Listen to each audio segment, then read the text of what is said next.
As prices continue to creep up, the kadiwa ng Pangulo stalls are making a big difference for Filipino households. With rice at just 20 pesos per kilo, families can stretch their budgets further, even as meal times grow tougher. Demand remains high, with lines forming as early as dawn, while vegetable prices spike due to rainy weather. Kadiwa rice remains a staple for many. Denise Osorio tells us more.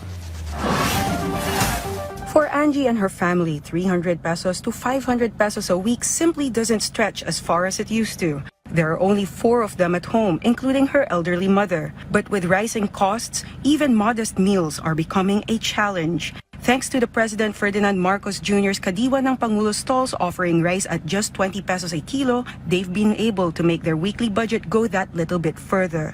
Parang hirap na hirap na ako mag-budget. Pero nakakatulong naman po itong 20 pesos sa bilang. Oo naman. Grabe naman. Super sulit.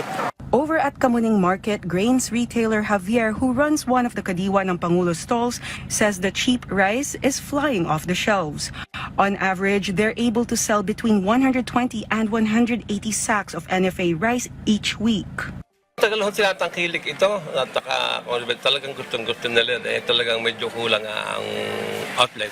He adds that people travel from far and wide just to get their hands on the 20 peso per kilo rice.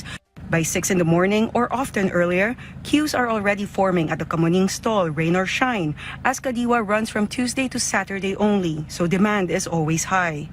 Meanwhile, prices for most everyday goods have held steady, with only a few vegetables seeing a bump in prices this week. Bitter gourd is now going for 160 pesos a kilo, up from 130 pesos. Red onions have crept up from 140 pesos to 150 pesos per kilo, and cucumbers now fetch 120 pesos, a 20 peso jump from last week. Vendors say the recent price hikes are likely due to ongoing rainy weather, which has affected supply.